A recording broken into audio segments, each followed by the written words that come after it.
બાજવા ગામમાં આવેલ અનગઢ સોસાયટીમાં રહીશો ઉભરાતા ખારકુવા અને ગંદકીની સમસ્યાથી ત્રાહિમામ પોકારી ઉઠ્યા છે। બાજવા ગામના વોર્ડ નંબર 4માં અનગઢ સોસાયટી આવેલી છે। સ્થાનિકોના આક્ષેપો પ્રમાણે સોસાયટીમાં રહેતા ગિરીશભાઈ શાહના મકાનમાં લોકો ભાડે રહેતા હોય અને કોમન પ્લોટમાં આવેલ ખાળકૂવો જે પોતાની માલિકીનો હોય તેમ જણાવે છે।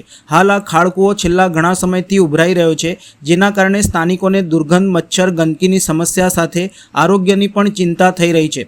આ સમસ્યાનું નિરાકરણ લાવવા સ્થાનિકોએ મકાન માલિકને જણાવ્યું હતું, પણ સમસ્યા યથાવત છે। સ્થાનિકોના જણાવ્યા અનુસાર તેઓ હવે કોલ પણ ઉઠાવતા નથી કે જવાબ પણ આપતા નથી। સોસાયટીના લોકોના ઘરની સામે આ ઉભરાતા ખારકૂવાના કારણે લોકો પરેશાન થઈ રહ્યા છે। આ સમસ્યાનું નિરાકરણ લાવવા પંચાયતમાં રજૂઆતો પણ કરી છે। પંચાયતે નોટિસ આપ્યા છતાં કોઈ જવાબ આપતા નથી કે યોગ્ય કાર્યવાહી કરતા નથી।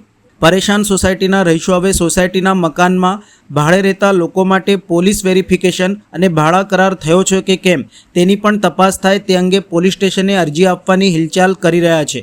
દૂષિત ઉભરાતા પાણી મુદ્દે આરોગ્ય વિભાગ તથા સંબંધિત તંત્ર યોગ્ય કાર્યવાહી કરી પગલાં લે તેવી પણ સોસાયટીના રહીશોની માંગણી છે। છેલ્લા 2 મહિનાથી અહીંયા આગળ ગંદકીનો જે ત્રાસ ભોગવી રહ્યા છે, અમે અહીંયા બાજુમાં રહીએ છીએ એટલે અમને ખબર પડે કે જે પવનનો એક સુસવાટો આવે તો ઘરના બારી બારણા પણ અમારે બંધ કરી દેવા પડે મેં, એટલે જેથી કરીને આ જે ગટર ઉભરાય છે એનું નિવારણ થાય એના માટે અમે મહેરબાની કરીએ છીએ બધાને।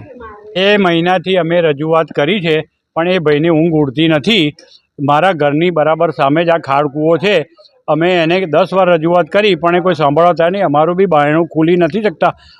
નાના અમે બાળકો ઘરમાં છે, એ બી બહાર નીકળી નથી શકતા। તો આ ગંદકી અહીંથી દૂર કરવા માટે મહેરબાની કરી અને આનું કંઈક નિવારણ કરો એ પંચાયત અમે લખીને આપ્યું છે, પણ એને કોઈ પંચાયતની કે કોઈની કશી પડી નથી। તો મહેરબાની કરીને આનું આગળ જે કરવું એ કાર્યવાહી કરો। આ જે મકાન માલિક છે ગિરીશભાઈ શાહ, અહીંયા કોમન પ્લોટમાં છેલ્લા 2 મહિનાથી ખાળકૂવો ઉભરાય છે। અમે વારંવાર રજૂઆત કરી, એમને 1-1.5 મહિનો તો અમે આપ્યો કે આજે કરે સોસાયટીના નાતે।